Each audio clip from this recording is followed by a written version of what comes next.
Hello, this is David William Weissner on another episode of David Speaks. Today, I want to talk more about my life and what happens to mentally ill people in Los Angeles County Jail. For real. All right, I was in a manic episode about 14 years ago, and I took all my money and flew to California for many reasons. I'm a musician. I was looking into the music business. I actually had a record deal in place at some point, and I went there for a lot of reasons, and I got ripped off in a stupid way in a strip club by a stripper who took over $4,000 out of my pocket when my pants were off. Okay, very stupid thing to do. I was not well. Not saying there's anything wrong with strippers or whatever we do with strippers, but let me tell you something. If I wasn't manic, I never would have let her get away with that because I felt it happening. Like I had like a psychic premonition. I felt her I don't know. I knew she was robbing me, but I was so delusional at the time. I was off my medicine. I was running wild. I let her rob me. She got over. I had about $4,500. She stole almost all of it. Left me with like $150. I was staying in a hotel on the Sunset Strip in Hollywood, somewhere in Hollywood, right near a place, a very famous strip bar, which I'm not going to name. Okay, so then I um I was able to eat for like a day and just wander the streets.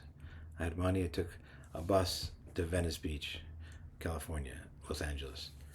Um, on Venice Beach, there was this like a food bank on the beach, and they would give me food, and everyone you had to like to sign your name, and they'd give you a whole plate of food like twice a day, and that's how I ate.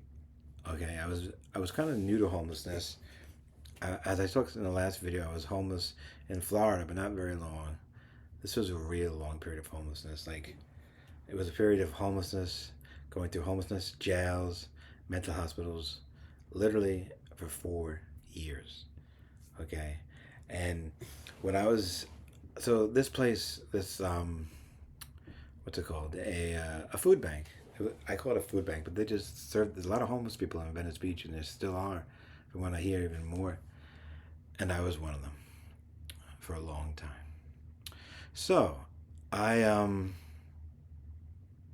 I got the food there every day, and then I guess and maybe they didn't appear on the weekends. I don't know. I went like 2 or 3 days. They weren't there. I don't know what happened. I was starving to death. I mean, real hunger. People don't help homeless people. They do it very little. I asked for pizza. I asked people for money. Nobody would give me any. Do you know what it's like to go a few days without food? Desperation. Desperation for real. I needed to eat. I didn't know what to do. So I did a very embarrassing thing. I sat in a bar. I saw a woman there, an older woman, with a pocketbook right next to her, and I just wanted to get a few bucks to buy anything, to buy food, a box of cereal, anything I could get. So I sat down next to the pocketbook and her, and I'm not a very good thief. I just grabbed it and ran. I just wanted to get a few bucks to eat. It is very embarrassing for me to tell you that I robbed a woman's pocketbook. I'm a grown man. I don't want to hurt anyone. I certainly don't want to steal. That is the desperation of homelessness and starvation. I had to do it. About 6 or 7 people, I ran out of the bar. 6 or 7 people ran out of the bar with, for me, against me. I don't know. They jumped me. I hit the ground really hard, banged my head. They jumped me. I don't know what was going on. It was a big fight. Them 7 people on top of one me. The cops came quickly, and they took me to Los Angeles County Jail. Okay, and here's what happened from there. So they brought us all in there, and then they had a big line of people with all these lines of showers, and like 50 showers. And the first thing they did is make us strip down naked, like 50 men or something. And more than anything, it was embarrassing. I'm a modest person. I like to be naked in front of men, women, unless I know them very well. And They stripped us down. They made us all go in these lineup of showers, and it was cold water, ice cold water, and maybe they gave us soap. I don't know. And then we showered in these ice cold showers with, as far as I know, there was no soap. They forced us in there. They herded us up like cattle. And from there, I went on my odyssey through Ulster County jail system, Los Angeles jail. It was just horrible. For a long time, we had to go through a medical facility where they did a chest X-ray, and they looked into our ears and our eyes. It took days, and I saw some crazy fights. I don't know. I never seen anything like this. These two men were sitting sitting in front of each other, with like their legs crossed around each other, trading punches. It was an Asian man and a black man, and then the black man hit the Asian man so hard, right in the orbital bone, he smashed his face, and blood was all over. I was like, wow, that is some scary stuff. And besides anything, it was scary in there, for real. And eventually, I saw I don't even know if I even saw a psychiatrist. They put me in like a regular, after days and days of waiting, they put me to a regular cell block or a dormitory with a roommate. And eventually I started to shrink. They put me on medication. It didn't help. I don't know if it was the wrong medication. I was still manic. I'm still in the cell, in jail, for real. They did give me food, and it was jail food. It was horrible, but at least it was food. I prayed every day. Prayed every day. Thank God for the food I had. And it was really hard. Jail is not a place for anyone. I'm not a criminal. I'm a scholar. I'm a good person. And I was mentally ill, like a lot of homeless people are. I wasn't a drug addict. I was only into drugs in my early 20s. I'm 54 now. That was in my 40s when I was homeless. And it was horrible. So I think I was in the regular cell block for like a month or something. Just trying to mind my own business. I would sketch and write and whatever I do, my art. And then I had a meeting with a psychiatrist. And he did something that I do not like. I put out my hand to shake his hand out of respect, and he wouldn't put his hand back. And I don't like that. That is disrespectful to me. And I screamed at him a lot of things, and he put me in a place called 7. 7 was the 7th floor, what they called their Twin Towers. The Twin Towers of, I think it was called Twin Towers. It's been a long time, but I think it was called Twin Towers. Either way, it was these two buildings, or one building. It was two buildings that are part of the Los Angeles County Jail complex. 7 was a draconian nightmare. He put me there for revenge. For revenge. It was they told me it was for people who were going to commit suicide. I was not going to commit suicide at all. I never said that. I never intimated that. I never did anything but get into the face of a psychiatrist to show me little respect by not shaking my hand. Everyone has a code. I don't like that, and I still don't. I don't think I've ever not shaken a man's hand in my life, no matter who they were, whether they were the homeless or the president, whoever. If someone sticks out your hand, you should shake it. That's just my opinion. You can have a different opinion. Anyway, so then I was up in 7. 7, they put you up there. I remember this very vividly. They led me up there, and the CO, the corrections officer, had handcuffs to me, and he handcuffed me through the door and to take off all your clothes. And I was like, no. And then he He said, well, we're going to stick, then you're going to stay handcuffed to this door forever or something. So I took off my clothes and I handed it to the slot. There was like a little slot like this big where they put the trays in the food. It was pretty much solitary, but I took off all my clothes. There was no bedding in there. There was no soap. There was no pillows. There was just a metal frame of a bed. Two beds, I think. They were just metal, and that's it. No anything. Just me, naked, in a cell, alone, on a piece of metal. For a long, long time. Then they had showers there, and the showers were freezing cold. They let you go to a shower. I don't remember any soap. Maybe there was soap. I don't think so.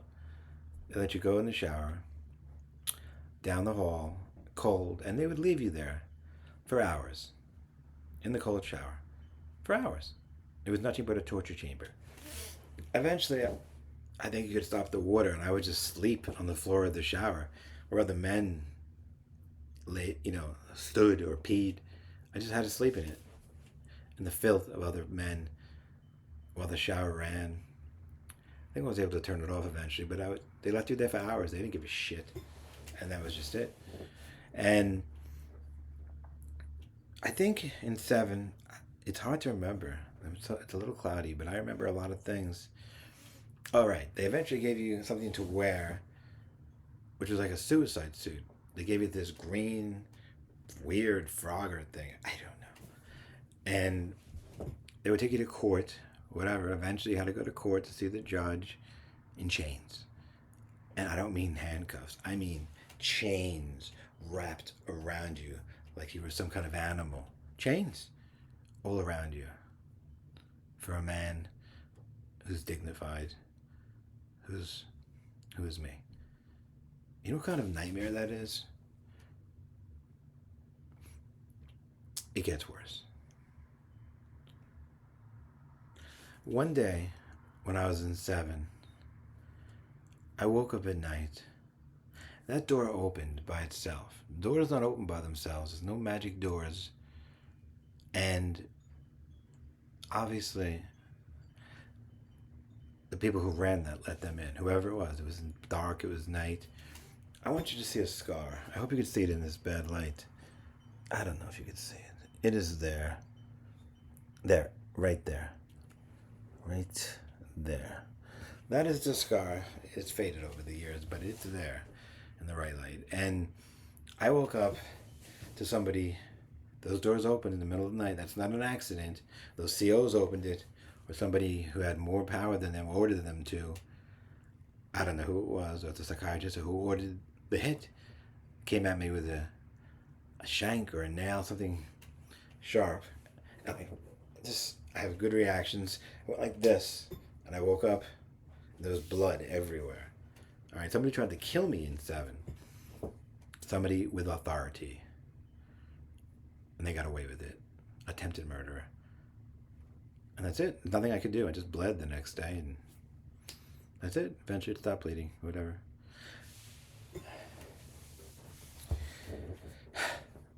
Eventually, and I mean eventually, they let me out to a mental hospital, finally. A jail hospital. Okay.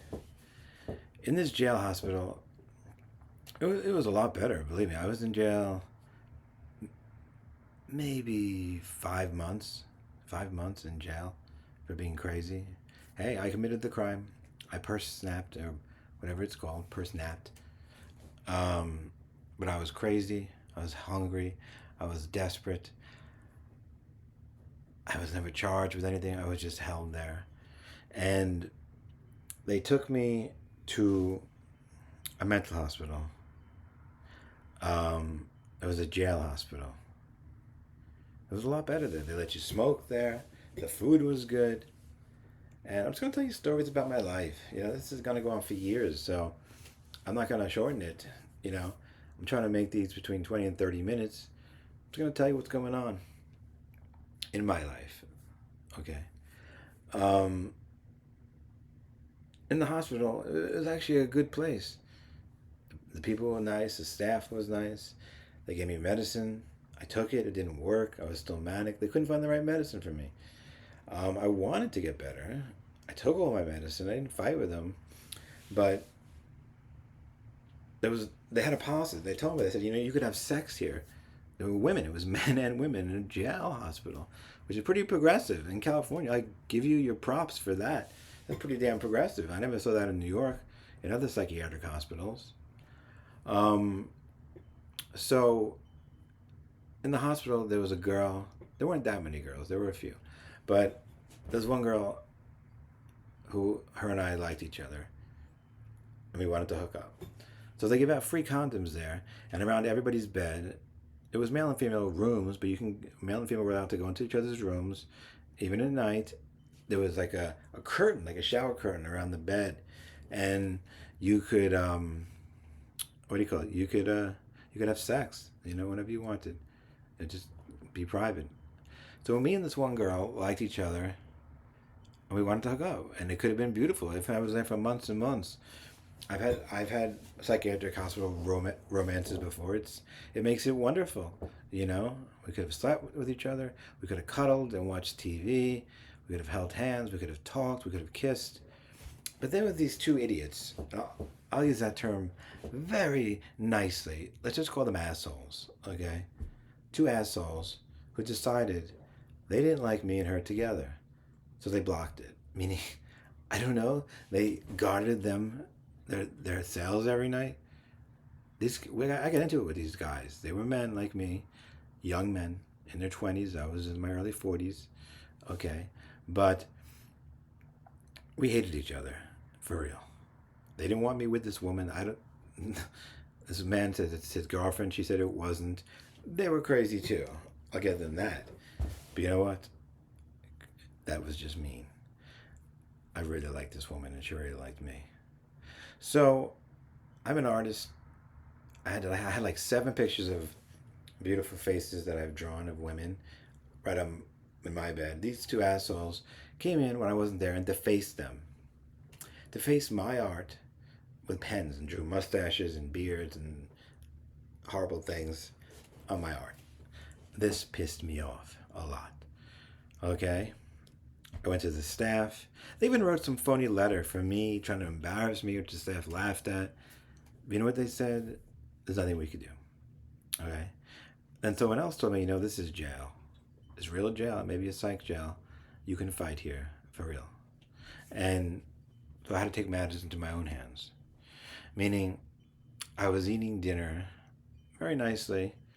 Well, one of these assholes was, I don't know what the other one was. One of them was sitting in the living room watching TV. It was a big place. There was, I don't know, we call it a living room. It was the main room with there was no couches. There were chairs and a TV. And I was eating dinner, and I said, this is bullshit. I got to take care of business now. So I ran full speed down the hall. I put down my meal, down the hall, ran at him while he was sitting down, and jumped on him and started punching him in the face. And then he went down, he put his knee up right into my crotch and dropped his head so I couldn't hit him in the face, and I hit him like this about 1,000,000 times. Then I put him in a headlock. I was going to squeeze the life out of him. I was so fucking mad. And the social workers who were there, the young women said, leave him alone, leave him alone, leave him alone. So I just tossed him aside like an old can of grapes or something. And that was the end of that fight. But let me tell you something. I never hooked up with that girl. I escaped from that jail like a week later to the jail hospital. I didn't like it there. They were cutting off the cigarettes. I don't smoke anymore. I quit. But back then I did. And I don't know. I just had enough of that place. So it wasn't like a maximum security, but it had a fence and barbed wire. It was a jail for real, a psychiatric jail. And me and a friend, we got like tools and stayed up all night and pulled the window out of the wall, my wall, in my dorm room, which other men were in too. So I tried to escape. I went through the window that me and this friend of mine pulled out the window, and I went through the window, and I ran to the fence, and I tried to climb up, and then the guards, the COs, whatever you call them, they found me and they stopped me and they pulled me back in. All right, so I didn't escape. The next night I said, "Fuck this! I'm gonna try again," and I did, and this time they did not stop me. I went over the fence. I was smart enough to wear long socks over my arms, and I went over the fence, climbed over the barbed wire onto another a ceiling or a roof, onto another roof, onto another roof, and then I jumped off like 30 feet, landed, and away I went. Okay, and that was my escape from from that jail. Then I made my way back to Venice Beach, and then I was homeless again. And there was a warrant out for me, of course. Of course. So, then I decided I better not steal again. That was definitely not a good idea. So I started eating out of garbage cans. Luckily, on Venice Beach, at that time, there was a lot of tourists, a lot of people all day. At night, it got very dangerous. There were gangs, there were all kinds of things. And I started eating out of garbage cans, which was such a humiliation. I was embarrassed to do it during the day. Mostly I waited till dusk when everybody was gone, and then I started eating out of garbage cans, and I survived that way for a long time. Okay, eventually I was picked up by the cops for whatever and taken right back to 7 for being homeless and psychiatric and out on a warrant. It's a small town in Venice. I seemed to stand out, and they found me and they brought me back to 7 right away. Same deal. Stripped me down in the cell. No clothes, no bedding, no pillows, and that's where I lie. Okay. And homelessness is a real problem in this life. A lot of homeless people are mentally ill. You know, I don't know what the cure is. Is it just generosity? Should you give homeless people money, hundreds of dollars? Will some use it on drugs and alcohol? They will. They will. I don't know what to tell you, really. How to help this problem. I don't have all the answers. I just know I suffered there. I was in jail in Florida, in Los Angeles County Jail for about a year altogether. At one point, they put me in a weird rooming house where the woman was so mean. She told me I had to sit there and not move from the chair and only watch the TV show she wants me to. This woman was crazy. I'm the one with a psychiatric illness. This was a normal woman, supposedly, running a rooming house. She was like a Nazi. I'm not kidding you. She wouldn't let me move. You sit there, and when I tell you to move, you move. It was just a rooming house. We're supposed to be free. We had to go to some program during the day. I said, fuck this. I just left and went back to Venice Beach. Maybe it wasn't that smart to do. Like I said, I wasn't in the brightest space or the clearest space mentally. I was arrested again, back to 7, of course. And then eventually they put me in a regular cell just so they could release me when the year was up. I don't know. They have a lot of overcrowding in Los Angeles County Jail. I was never charged with anything. I was never convicted of anything. They should have put me right into a mental hospital, which they did. And and like I said, they tried to kill me in jail. That scar is real. That memory is quite fresh. When somebody tries to kill you while you're in jail in the middle of the night and you have to defend yourself with your arms against a shank, that is real. Okay. Thank you, Los Angeles County Jail, for nothing. Anyway, eventually I got out. I think just because of overcrowdedness. Okay. And then I took the train. Thanks to my mother, she paid for a train ticket, and I made my way back to her in Florida, where she lived at the time. All right, I'm going to end this here with just a few thoughts. How do you think we can end homelessness? I'm at a loss. We have to start treating psychiatric patients like people, not like animals. I was treated like an animal. I was a sick person the whole time. It wasn't until years later, when I was in a psych hospital in upstate New York, that a good doctor figured out the medications I needed.